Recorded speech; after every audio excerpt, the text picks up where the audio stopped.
Здравейте! Това е подкаст към проекта Самит, подкаст на изследователска група, която се занимава с устойчивостта на демокрацията по време на множество кризи. Сега аз съм Даниел Смилов, доцент в катедра политология. Части от екипа са професор Светослав Малинов, също катедра политология, и доцент Милен Любенов от нашата катедра. Нашия първи подкаст, той ще бъде от серия, която ще бъде посветена на устойчивостта на демокрацията не само в България, но в света по-общо. Но първият ни подкаст е посветен на българската ситуация, която определено заслужава внимание. Става дума за наистина безпрецедентни 7 избора в рамките на 3 години и половина, по-малко от 4 години, в една демократична държава. Наистина няма прецеденти по света на нещо такова. Можем да го опишем като екстремална политическа турбулентност, която е свързана и с фрагментация на политическото представителство, също така известна поляризация в него и най-важното – неспособност за съставяне на правителство. Това, което ще се опитаме да направим, е да дадем отговор на 3 въпроса. Първо, каква е диагнозата точно? Ясно е какво се случва като турбулентност и прочие, но от гледна точка на устойчивост на демокрацията, това какво показва? Дали показва, че българската демокрация е устойчива и може да издържи дори на такава екстремна ситуация, или пък напротив е тежък сигнал за някакъв структурен проблем и трябва да бъде описвано като тежка ерозия, може би колабиране на демократичните институции. Поне в самото начало можем да кажем, че има аргументи и в двете посоки. Втората хипотеза е малко може би противоречива, че става дума за колабиране. Първата също може да има подкрепа в факта, да речем, че икономическата ситуация в страната е сравнително добра, дори шансове за еврозона и така нататък остават парадоксално като възможности. Така че ще обсъдим точно това, каква е диагнозата. На базата на този разговор ще преминем към втория въпрос, какви са основните рискове от тук нататък. И накрая, може би най-интересната част, би трябвало да бъде дали българския казус казва нещо интересно по отношение на демокрацията по-общо. Дали можем да изведем някакви поуки за устойчивостта на демокрацията на базата на това, което виждаме, че се случва в нашата страна. Или пък напротив, България трябва да бъде описвана като някакво изключение, идиосинкретична ситуация, от която нищо не следва за другите.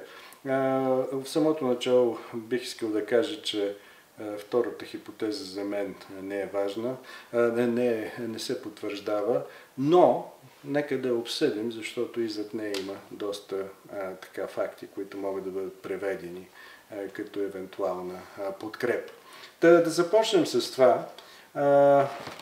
Сега професор Малинов ще даде, може би, по-дълъг хоризонт на анализ на тази ситуация, защото той е експерт и по политическа теория, е много добре запознат с историята на политическите идеи. От гледна точка на една такава дълбока експертиза, каква е вашата оценка? Каква би била вашата диагноза за това, което се случва в България? Благодаря за добрите думи. Първите понятия, които използваме, са фрагментация и поляризация. Може би е добре да ги кажем с по-ясни всекидневни понятия. Много тежко разделение и влизане в много тежко противопоставяне между тези наистина малки фрагменти, които представляват в момента българските партии, представляващи съответно българските граждани. Това, което за мен би трябвало да бъде общия ориентир, е винаги свързан с това как държавата се развива като цяло. Защото наистина, естествено, ние като политолози да се фокусираме върху високите етажи, главата, политиката, институциите. Основното, което бих казал преди да премина към оценката, за която казвате, е, че тази политическа криза за сега не се отразява на общото икономическо развитие. Напротив, тя в някакъв смисъл върви в различна посока. Дори казвате напротив. Да. И сега, ако сме учени, трябва да зададем въпроса за каузалността. Първо, има ли връзка между политическата криза и това позитивно икономическо развитие? Само си помислете какъв стряскащ извод се оформя. Може би, ако ние нямаме стабилно правителство, то тогава излиза, че ние се развиваме добре. Ако направим тази връзка, тогава трябва да продължим, уви, и да се запитаме, защо имаме такова позитивно икономическо развитие, при положение, че нямаме стабилно правителство. Аз ще спра до тук, защото първата хипотеза, която ми идва, и тя беше артикулирана, е защото при наличие на корумпирано стабилно правителство съществува мрежа на отношения, които всъщност спират икономическото развитие, и за политическата стабилност се крие точно това, което наричаме корупция на високите етажи, за която трудно може да се говори, трудно може да се противопоставим. Тя действа безшумно, в много голяма степен невидимо, освен за разследващите журналисти. И така се оказва, че има ситуация, при която стабилното правителство, ако е в комбинация с корупционна мрежа, всъщност пречи. Да оставим тази хипотеза просто без да я обсъждаме, но ние трябва да обясним този феномен. Другото обяснение е, че просто тези процеси са разкачени, няма каузална връзка. И е редно да кажем, че може би щяхме да бъдем още по-добре и икономически, ако имахме стабилни правителства. И затова третото ми се струва най-разумно. Вече отиваме към криза политическа, която според мен следващата година, ако не бъде разрешена, или по-скоро ако сега не бъде разрешена и влезем в следващата година пак със служебен кабинет, може да прерасне в очевидна, мога да го кажа, вече и социална и икономическа. Защото тази изнервеност, бих казал, рано или късно ще се премести и ще започне да вреди на другите процеси. И само съвсем конкретно, защото това е много провокативен въпрос, подобна криза всъщност какво показва? Здрава ли е демокрацията или е болна? По-здрава е българската демокрация, отколкото лично аз съм смятал на по-ранен етап. Но че ситуацията не е нормална, това също ще се съгласим. Ако приемем, че е някакъв стрес тест и някак си е издържан до някъде, когато се повтаря и по третия този стрес тест, вече не може никой да предрича какво става. Всички сме окрилени от това, че се вдигна активността на последните избори, но не мисля, че трябва да бъдем иронични. Това може да е и сезонното вдигане. Избори октомври, когато всички са се прибрали, когато няма отпуски. По някакъв начин е по-логично да имат по-висока активност, отколкото през юни.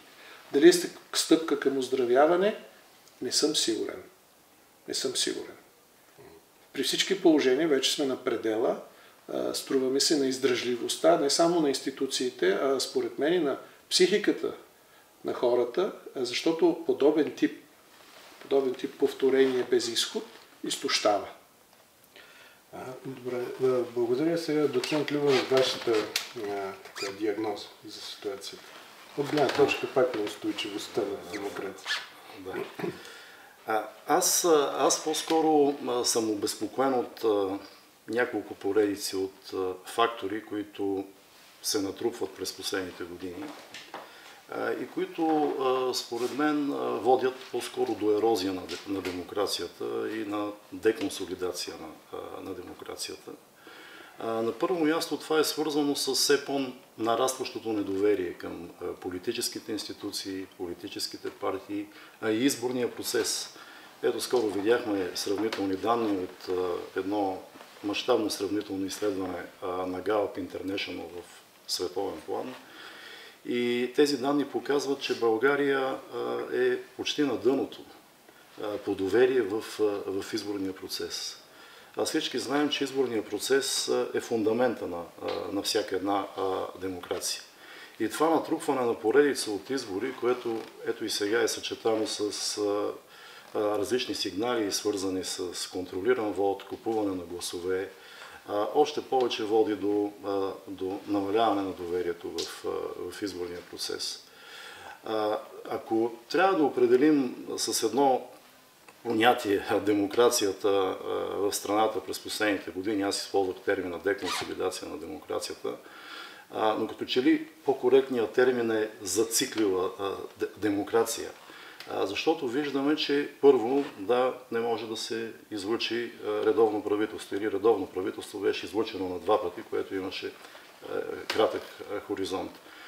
На второ място виждаме, че много важни органи и институции, дори конституционно установени институции, с изтекал мандат, което допълнително отслабва тяхната легитимност. А тези конституционно установени институции, ето и сега виждаме, те трябва да работят все пак, защото такива са правилата и на конституционната уредба, пък трябва да избират други органи, което може да доведе до допълнителна делегитимация на важни публични системи, например като съдебната система. Освен това, този процес на деконсолидация на демокрацията е съпътстван от успореден процес на деинституционализация на партийната система. През последните години виждаме една много съществена трансформация на партийната система с поява на нови и нови политически играчи на всеки следващи избори, много от които са с популистски характер, с антисистемен характер, някои от тях открито антиевропейски ориентирани, което допълнително мотивира определени сегменти в обществото при тази нараснала фрагментация да заемат крайни и радикални позиции. Така че тези два процеса на деконсолидация и на деинституционализация на партийната система, според мен, са тревожни. Вярно е, че за сега ето икономиката расте, справя се добре. Съгласен съм напълно с професор Малинов, че общото усещане все пак е, че страната се развива не лошо, добре, се справя при положение, че имаше много сериозни кризи, свързани с пандемия, война в Украйна, което доведе до друг вид турбуленции, свързани с доставки. Това трябваше да се компенсира по някакъв начин от Европейския съюз. Но все пак тук хоризонтът е кратък. В един момент, ако това натрупване продължи, може да се стигне до имплозия. Изобщо не само на партийната, но и на политическата система, което вече може да има трудно прогнозируеми последици. Мисля, че това, което вие и двамата казахте, илюстрира много добре защо понятието устойчивост на демокрацията е важно в анализа на българската ситуация. Защото очевидно това, което се случва, не е някакъв прогрес или някакво утвърждаване, допълнителна консолидация на демокрацията. Очевидно е, че има елементи на деконсолидация и те бяха посочени. Но все пак това, което българският казус показва, е някаква такава жилавост, наистина устойчивост на модела, въпреки големи външни и вътрешни трусове и турбуленции.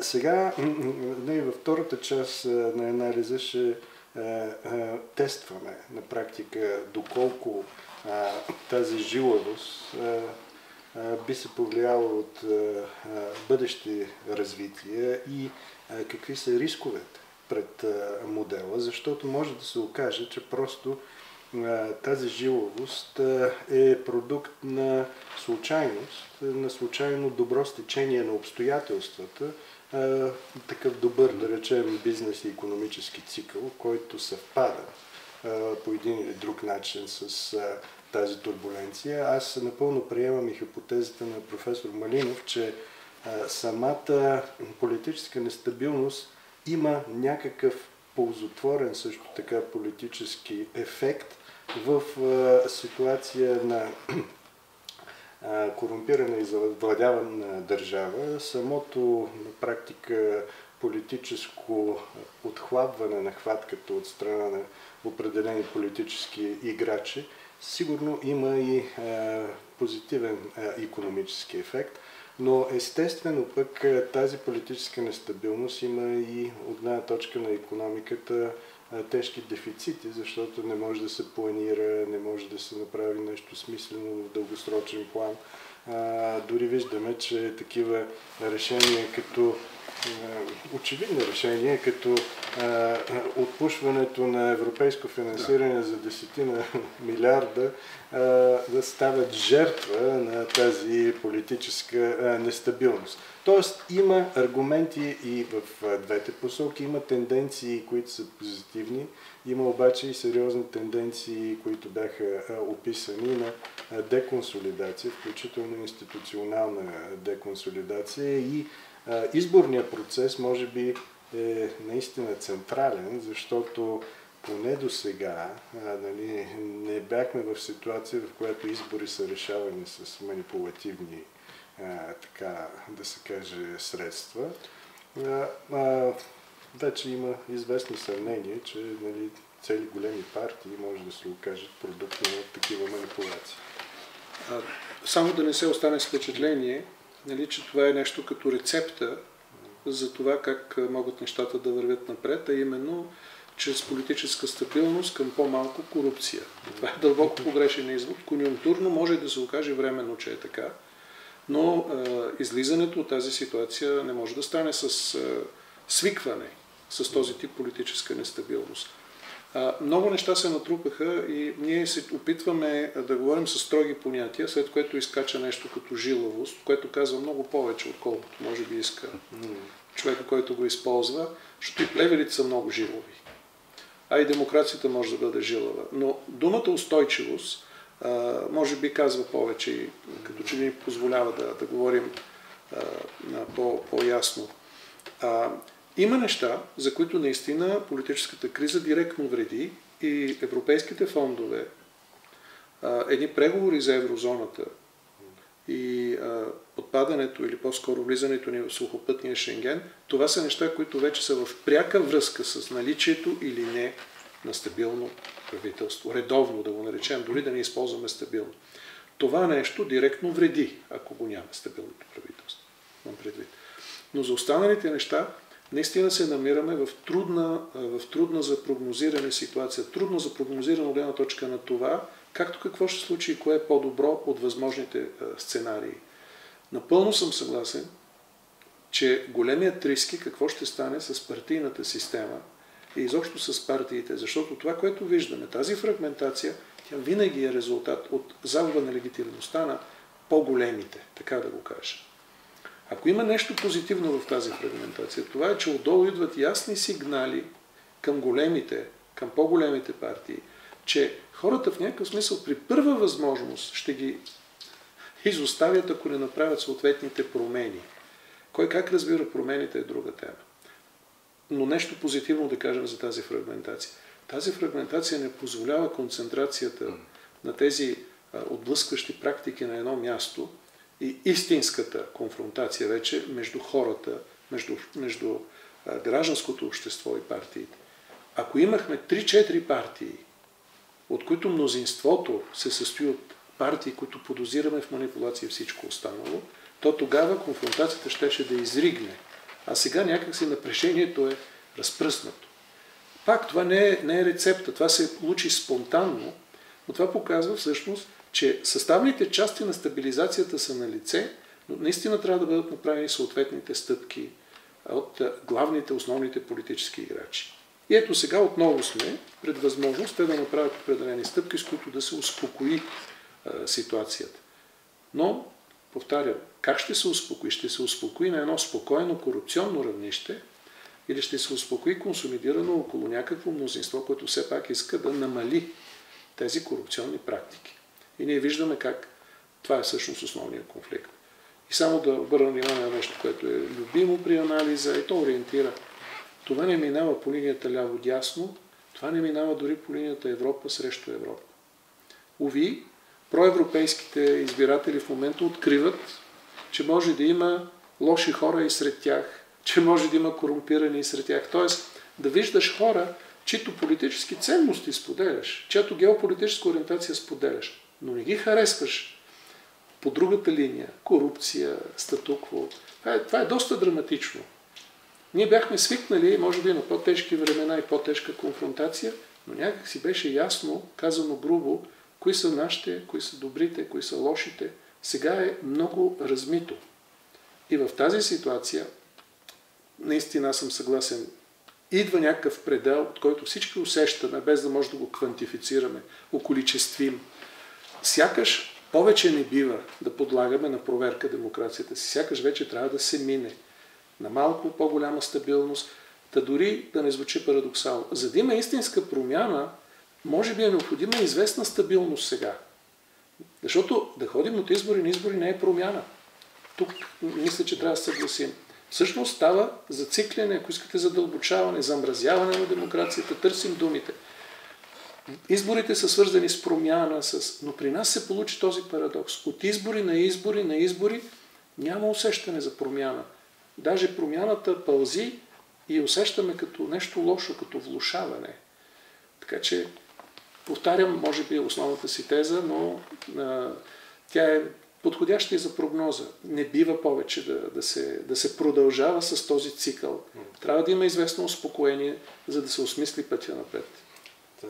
Една от полуките от българския опит може би е, че 7 пъти можем, 8-я вече е малко проблематичен. Всякакви поговорки от този вид, но обикновено до 3 пъти, до 5 пъти, 7. Ако искаме да бъдем прецизни, ако към изборите добавите парламентарните и местни, европейски, президентски, двуцифрено става числото на изборите, които сме имали последните години. Ситуацията е толкова особена, че нейното развитие може да поеме в диаметрално противоположни посоки.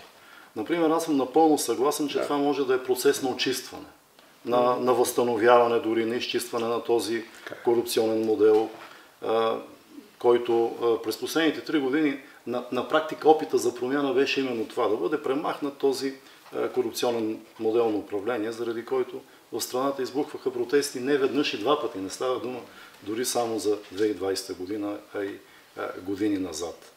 Така че това може да е такъв процес.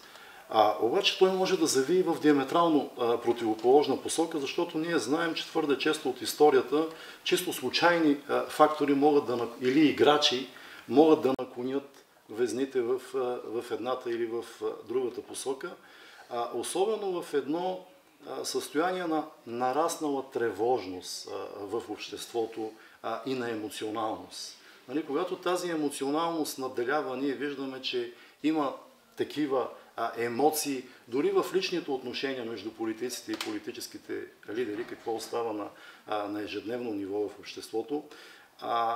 При ситуация, в която, примерно, един радикален, популистски играч, каквито виждаме сега, които не са толкова големи на терена.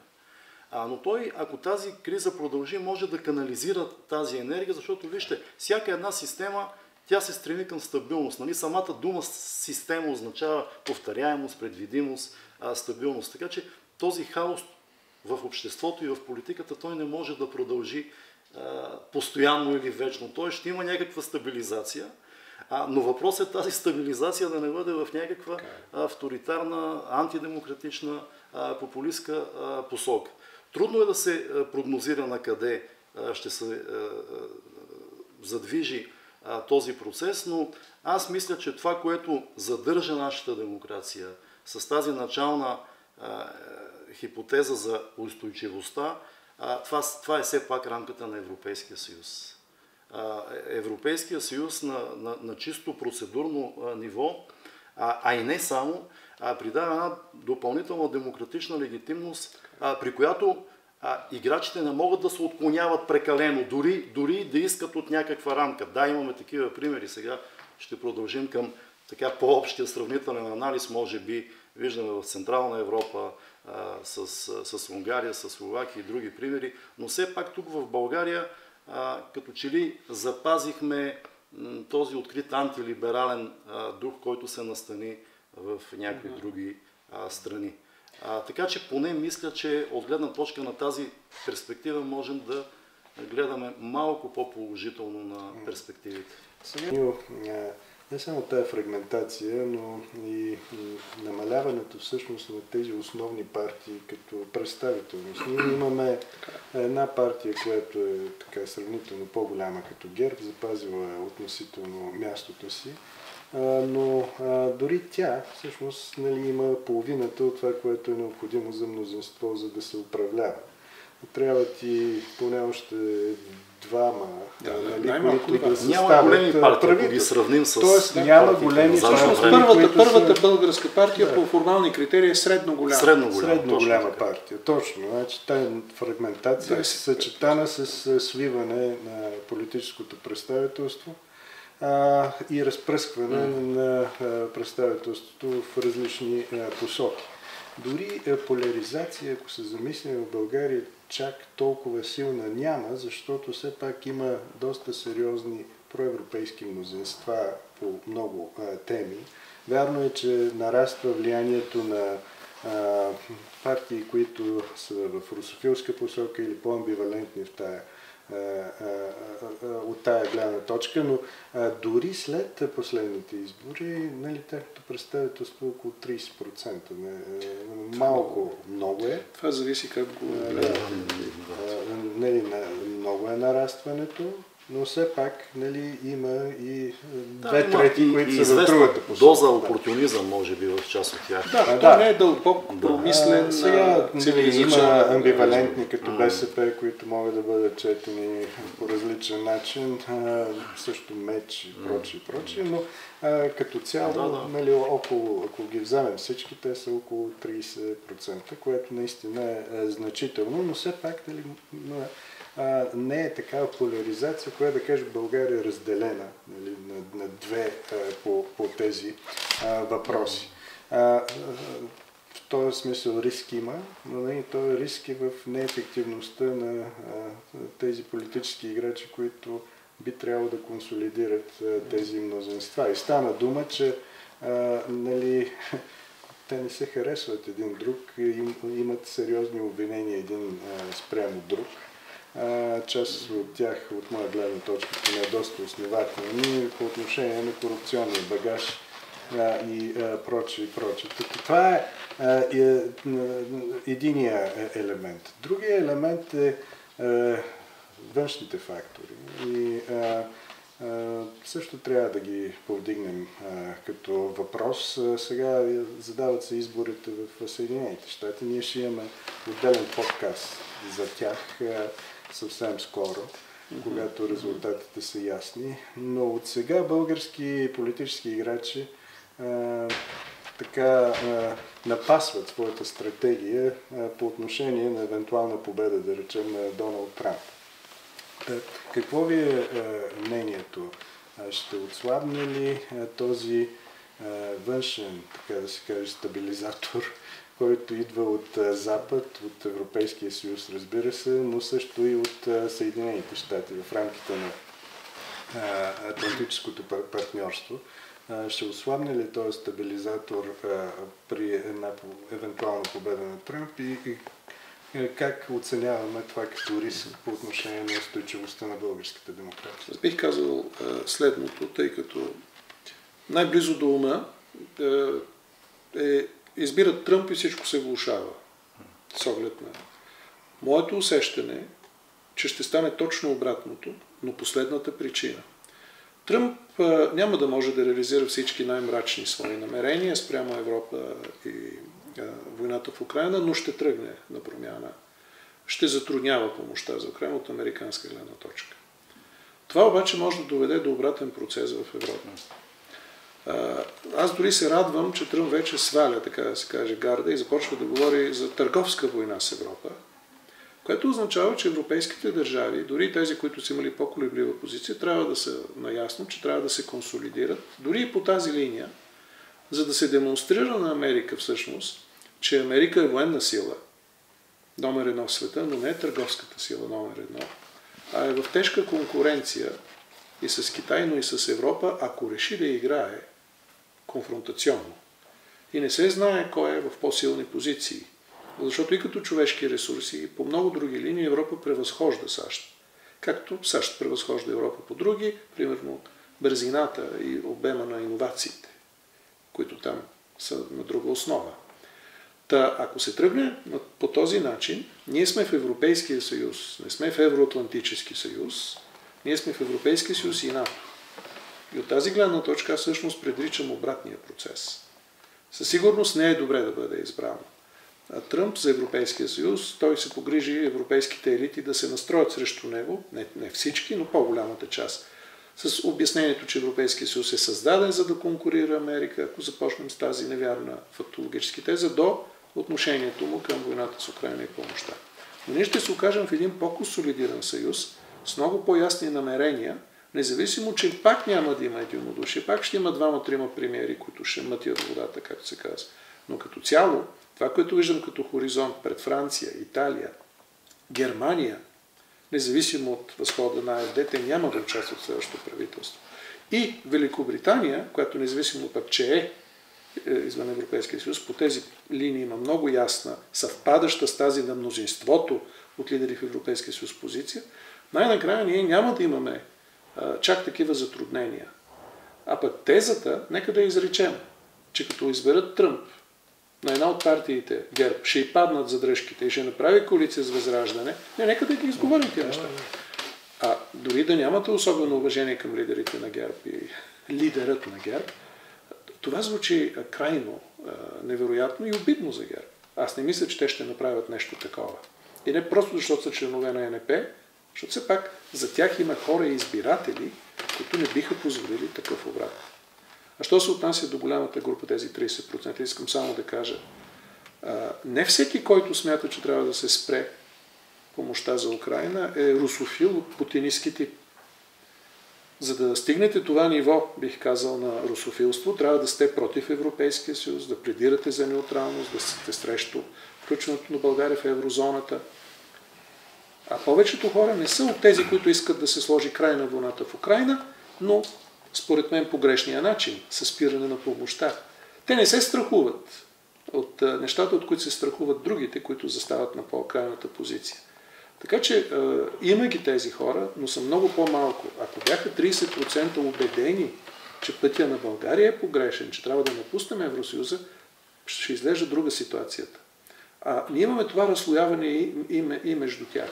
Така че радикалната заплаха за България не е от тези по-малко 30%. Тя е в тази неустойчивост, за която говорихме. Аз също си мисля, че Европа, Европейския съюз по-скоро върви в път на консолидация. С или без Тръмп. Дори напротив, съгласен съм тук с професор Малинов, че избор на Тръмп може би ще ускори този процес на още по-голяма мобилизация и консолидация на Европейския съюз, защото има редица предизвикателства, на които няма как да бъде отговорено по друг начин от страна на Европа. Така че процесите, които виждаме, ето, например, в националните държави, сега в Австрия, Австрийската партия на свободата спечели изборите. Тя е първа сила. Но правителство ще формират Австрийската народна партия и социал-демократите, вероятно с подкрепата на либералите от НЕОС. Тоест виждаме, че европейските национални държави са изградили такива защитни механизми към популистски радикално десни партии преди всичко. Във Франция по същия начин. Видяхме тази фрагментация и поляризация от една страна възход на крайната левица, да го кажем, която спечели изборите, трето място за формацията национален сбор, но все пак се намери някаква формула, която може да не бъде устойчива във времето. Се вижда, че се търсят формули, които да възпрат тази радикализация, да укротят системата. Дори в Италия, най-така, може би, фрапантния пример, знаем, че преди година-две имаше огромни страхове, че Италия ще бъде спечелена от една формация, чието корени се крият назад в неофашизма. Не наричаха определено фашистки. Да, защото произлиза от подобен тип формации в миналото. Но видяхме съвсем друга посока, един прагматичен стил, опит за събиране и за консолидиране на дясното пространство в страната. около една умерена политика все пак. Стигна се до там, че дори Мелони беше ухажван от Европейската народна партия преди европейските избори. Така че дори и тези радикални партии, които влизат в системата, системата ги укротява. Нали, това е самия ефект на системата, който може да доведе до нормализация на този тип радикалност. Така че това е по-скоро оптимистичния поглед, но ето няколко примери, поне от последните години, които показват, че европейските демокрации са устойчиви, имат защитни сили да се справят с подобен тип явления. Да, като цяло е така, но все пак има и изключения, като унгарското изключение, защото сега Орбан, както и да го интерпретираме, голяма част от унгарските колеги говорят за автокрация, което за мен ми се струва твърде силно, но така или иначе е ясно, че проблемите в унгарската демокрация са много сериозни. Деконсолидацията там е дори по моя оценка изпреварва това, което се случва в България и то многократно.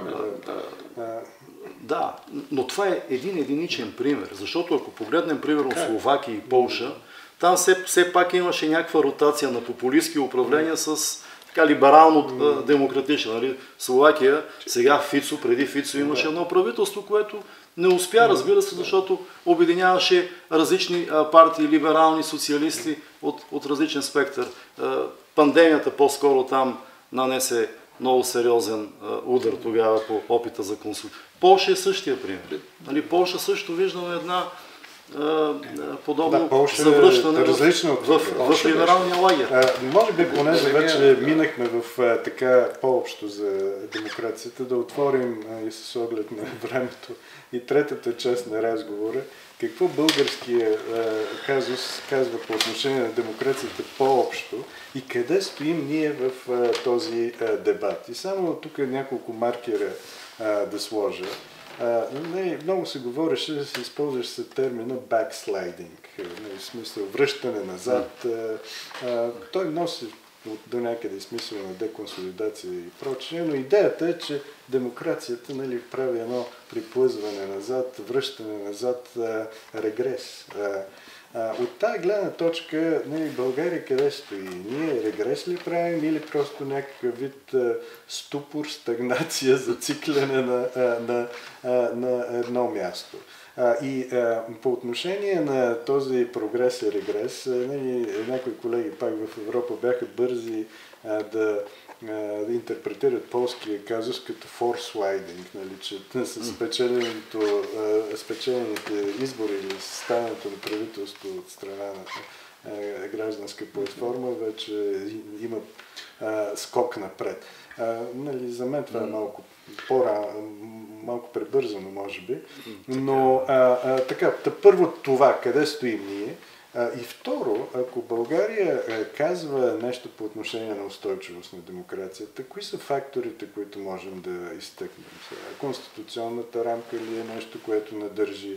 Само Европейския съюз ли? Тогава, как обясняваме, защо пък Унгария не е задържа европейска? Избирателна система ли е, че тя дава различен ефект? Етническо малцинство ли е? Това, все пак имаме партии с български турци и така нататък. Само две думи за Полша, защото се държим сякаш. Първо, да не наричаме популисти всички, дето не ни харесват, или да използваме изобщо това понятие, което трябва първо да обясняваме, но наистина в Полша имаше правителство, което можем да определим като едно от много малкото чисто консервативни, много по-консервативни, много по-надясно от християн-демократите, без да преминават в крайна десница, антидемократични. Но те имаха много ясен профил, дори бих казал, на религиозно-консервативна партия, която май само в Полша би могла да спечели избори и да управлява. Дори в Англия са доста по-светски ориентирани. И тя наистина беше победена от класическа, бих казал, християн-демократическа партия в съюз обаче и с... Съюз, да, точно така. В съюз с центристски и дори ляво-центристски партии, което означава, ето каква е една от формулите за противодействие. Все пак лидера на този съюз беше буквално шеф на ЕНП. Нали? Което показва наистина, като говорите за тези механизми, тази гъвкавост, която позволява да се идентифицира правилно политическия противник и противодействията срещу него.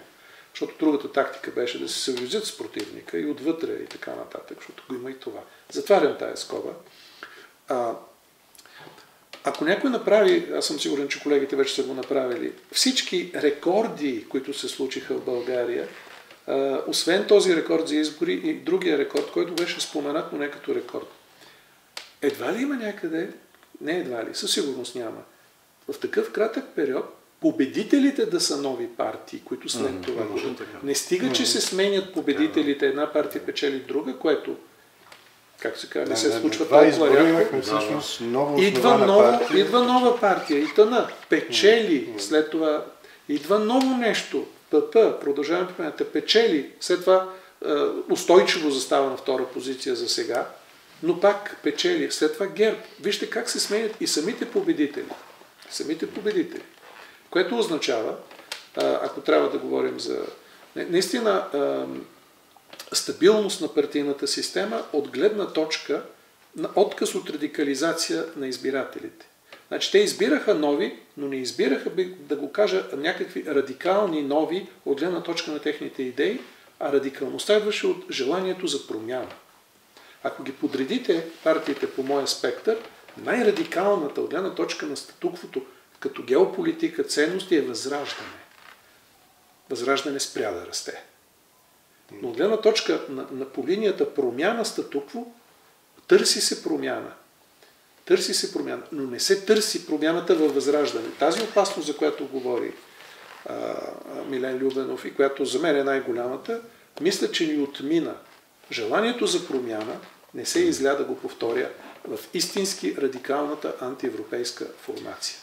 Добре, но има един такъв притеснителен факт, че аз съм съгласен, че има примери, особено в Западна Европа, където има смекчаване на позициите на политически партии. Но интересното е, че в повечето случаи, в когато имаме смекчаване, нямаме трайност и устойчивост на политическите партии. Там, където имаше втвърдяване, да речем като при Фидес в Унгария, защото Фидес в 90-те години тръгва като либерална формация, под първия си мандат беше в консервативна посока, но в един момент стана доста така хард национал-популистка партия. И това като че ли беше рецепта за успех. По този начин и ПИС в Полша може да бъде четена, защото тя с годините също така партията на Качински, така да го кажа. Да, партията на религиозната консервативна десница. Консервативните си позиции. И сега виждаме, че Фицо с така известна радикализация пак успя да се върне на сцената. Интересно е, че и Бабиш в Чехия, който тръгна като центрист-популист, нали? Даже се говореше за технократски популизъм и така нататък, центристски вариант, нали? Малко по подобие на това, което имахме с НДСВ, пък и в ранните години с ГЕРБ. Но сега имаме втвърдяване, нали? Той вече премина в групата на Орбан. Точно така. Не е ли това рецептата, което прави на практика и българския казус притеснителен? Защото до тук аз съм съгласен, че ГЕРБ все пак успява да се удържа в тази центристка ниша и роля. Плюс това възникват популистски играчи, като има такъв народ, които нали, спечелиха дори избори в един момент, които също все пак се позиционират центристки. Но нали, цялата тая тенденция не е ли притеснителна, че пътя за утвърждаване и оставане на сцената на една популистка формация е радикализацията? Да, примерите в Унгария, Полша и Словакия определено показват една радикализация или поне в Полша и Словакия редуване на двата лагера. На религиозно-консервативния в Полша, на либералния лагер и от друга страна на популистския, да го кажем най-общо, лагер на Фицо и фрагментираното либерално пространство. На мен ми се струва обаче, че в тези страни като че ли има по-устойчиви кливиджи, по-устойчиви кливиджи, чисто исторически, които подхранват тази радикализация, особено в Полша, по линия на религиозния кливидж. Там обществото е абсолютно разделено на два лагера. И това най-лесно можем да го видим при мобилизацията на двата лагера. Например, преди няколко години, когато отново първото управление всъщност на Право и справедливост на Качински, те спечелиха изборите, формираха една коалиция с други популистски партии. След 2 години загубиха изборите. Тогава отново от гражданска платформа от Доналд Туск.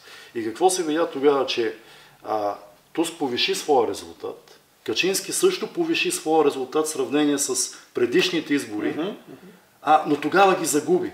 Тоест, имаше мобилизация на двата лагера. Когато има свръхмобилизация и политизация на двата лагера, тогава наистина става дума за кливич. Защото ето в България, например, за какво става дума? Обикновено са като скачени съдове. Поне през годините една партия отслабва своята подкрепа, друга увеличава и печели избори, както беше през последните години с тези нови партии, които споменахме. Или има пък нарастване, както сега, с повишаване на избирателната активност. Но няма свръхмобилизация такава, или поне не сме я наблюдавали дори 90-те години началото. Нали, свръхмобилизация на СДС, пада БСП. БСП се мобилизира 94-та, СДС намалява своя резултат. Така че тази особеност може би, но това е, разбира се, за по-дълбок анализ, че кливиджите в тези страни са малко като че ли по-дълбоки и това води до подобна радикализация, особено при единия лагер. На края на този разговор, който може да бъде продължен в различни посоки, но бих искал да питам за 3 фактора, които в българския казус някак си изпъкват по отношение на устойчивост на демокрацията. Могат ли да имат валидност не само у нас, но и малко по-общо?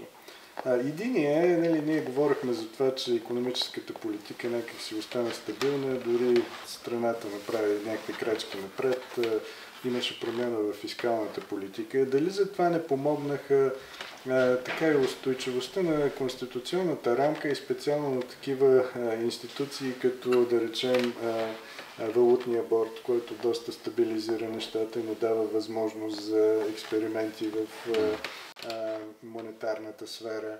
Също така устойчивата данъчна политика, която горе-долу е споделена от всички играчи, нали, дори левите, идеите им за ревизия на данъчната политика не са радикални. Тоест има една конституционализация, която стабилизира икономическата политика и това ми се вижда така един от факторите, които можем да изтъкнем. И другото е, сега нали, по-сложен за интерпретация казус, но българската избирателна система, която нали, е класическа все пак пиар система с някакъв рационализиращ праг, сравнително високо 4%, но тя създава достатъчно плурализъм, който разбира се може да доведе до тая зловредна фрагментация, но все пак не позволява свръхконцентрация на власт, както в Унгария, нали, където се използва друга избирателна система, но тя пък доведе до бетониране на една популистка партия. И накрая, все пак, нали, ако сравняваме Полша, Унгария и България, Полша и Унгария са хомогенни държави, с над 90 и не знам колко процента етнически унгарци и поляци. А Словакия е по-сложен интересен казус, нали, ние от по-близо до тях. Но все пак нали, ние в България имаме етнически малцинства, турците са най-видимото, може би най-голямото мюсюлманско малцинство в рамките на Европейския съюз на държавите. Тоест, риторика от типа на Орбановата някакси или антисламистка риторика, но в България по дефиниция някакси не би била възприята. Те фактори, каква е тяхната роля? Финала разговора, защото това са всеки един от тия фактори на отделна дискусия. Но Може би си струва да направя. На едро, набързо, наистина, нека да го кажа, може би като рецепта. Ако на тази политическа нестабилност вървеше с двуцифрена инфлация, ей Богу, нямам идея какво би се случило, но щеше да е много по-лошо. Не. Ваймарските е 4 цифрена, двуцифрена. В края на краищата, ние, пак казвам, без да знаем до край защо, не съчетахме, не добавихме към политическата криза икономическа, която щеше да доведе до радикализация не на партии и на лидери, а на хора, на големи групи от хора, на пенсионери, на държавни служители, на фалирали бизнеси. Там вече на къде щеше да избие буквално, никой не може да предрече. Тази основа не позволи, така да го кажа, злото да се реализира, ако го има такова като потенциал. За Конституцията и за валутния борд напълно съм съгласен. Даже бих обърнал логиката. От гледна точка на един истински смел радикален лидер, изключително малки са възможностите за смели, силни решения. Много малко може да се направи. А когато пък и се постави тази стратегическа цел за еврозоната, с прословутия дефицит 3%, сами разбирате колко ограничен ще се чувства един политик с смели и вдъхновени решения. Това винаги било факт. Иронично е казано. Иронично е, защото ако тия смели политици им се даде възможност, първото, което ще направят, аз съм сигурен, че ще посегнат на дефицита, защото ние заслужаваме повече, трябва да имаме по-високи заплати, да има повече разходи. Всички тия неща са реализирани, това не са измислици, само че в Латинска Америка, в Аржентина, точно така се разсъждава. Може да се каже, силните, тежки ограничения, които Европейския съюз налага, ние сме си наложили с валутния борд и сме си наложили още веднъж в желанието да влезем в еврозоната, не позволява каквито да екстравагантности. Между другото, много важно да се подчертава, това за мен е основа. Ние сме си ги наложили. Ние искаме да отидем в еврозоната. На практика, да. Между другото, точно това е може би основата, защото еврото, еврозоната вече не са тези абстрактни, пък екстравагантни, радикални идеи от преди 10 години, защото хората видяха, не само са държали евро в ръце, те знаят и другите държави от нашата черга. Латвия, например, която е прекрасен пример, Хърватска. Латвия имаше по-ниски показатели от тези, които имаме сега, когато влезе в еврозоната. Вече има примери от това ниво. И за да завърша, не мога да покрия всички тия точки, но не трябва по никакъв начин да се подценява ситуацията в България. Това, че не се е концентрирало злото на едно място в една партия, това, че радикализирането не върви по най-лошия вариант за нашето бъдеще, не означава, че нещата са приключили или спокойно можем да си позволим да живеем в този режим дълго време. Това е целият проблем с демокрацията. Може би това е хубавото на демокрацията, но е и проблем. Винаги може да се случи най-лошото, защото то може да дойде частично и отвън, частично от комбинация от фактори вътре. Никакво успокоение, никакво подценяване на ситуацията и от тук нататък трябва да очакваме наистина и подобно отношение от самите политици. Аз много се притеснявам, че някои политици, които ще взимат решения, може би разсъждават частично като нас, но от оптимистичната страна. Може още 2-3 пъти да се завърти изборният цикъл, за да дойде, така да се каже, нашата победа и нашата теза. Това важи между другото и за ГЕРБ, и за ППДБ, може би и за някои други. Трябва да се осъзнае, че не трябва да се рискува повече. Тук малко като психологически анализ звучи, но има и много сериозни вече политологични аргументи, че трябва да се мине на режим на стабилност, за да може да се подготви следващия цикъл от промяна. Не настоявайте повече да се ходи на избор. Аз наистина мисля, че имаме нужда от подкасти специално по тези фактори, защото всеки от тях заслужава анализ, но все пак една бърза така гледна точка по тях. Това беше хубав финал на нашия разговор като обобщение, който професор Малинов направи. Но наистина това са много добри примери. Дадохте и с борда, и с данъчната система, и с избирателната система, и с характера на обществото. Това показва обаче едно, че ние сме консенсусна демокрация. Всички тези и борда е постигнат на базата на консенсус. И данъчната система, тя е постигната на базата на един консенсус между политическите формации. Така че ние нито сме двупартийна или двублокова система като полската, нито сме мажоритарен модел, който може да доведе до подобни радикализации и на възход на национал-популизма като в Унгария. Ние сме една плуралистична, консенсусна демокрация. И пропорционалната избирателна система по много добър начин отразява този политически плурализъм. Това, че сега има по-голяма фрагментация, не се дължи на това, че бариерата е ниска, както казват някои, искат да я повишават, просто избирателната активност стана прекалено ниска. При една нормална, висока избирателна активност, за да се влиза в парламента, ще се изискват около 150 хиляди гласа. Така че това ще има допълнителен ефект в посока на консолидация на парламентарното представителство и на партийната система. Но това отново минава през доверие. А тези, които трябва да изградат това доверие, са политиците. Така че ако стъпат на този консенсус, който постигаха само преди 10-15 години, нещата ще стават много по-лесно. Добре, благодаря ви много. Мисля, че това беше интересен старт на нашата серия от подкасти. Очаквайте нашия следващ подкаст, който пък ще бъде за американските избори и ефекта им по-общо върху българската политика, също ефекта им върху европейската политика. Но ние ще се връщаме към тая тема за устойчивостта на демокрацията и българския опит в това отношение. Аз съм съгласен с колегите, че място за някакво успокоение, че нашия казус демонстрира страхотна устойчивост и непроменливост във времето, не може да бъде защитен, не е оправдано едно такова отношение. Но също така ми се струва, че и нашия разговор показва, че не може да става дума за отчаяние, че това, което се случва в страната е катастрофа или някакъв вид колапс. Напротив, възможностите пред страната са още на лице, но трябва много отговорно политическо поведение, политическо лидерство и гражданска позиция, за да бъдат защитени нещата, които до тук са постигнати, а те не са малко. Благодаря и до скоро.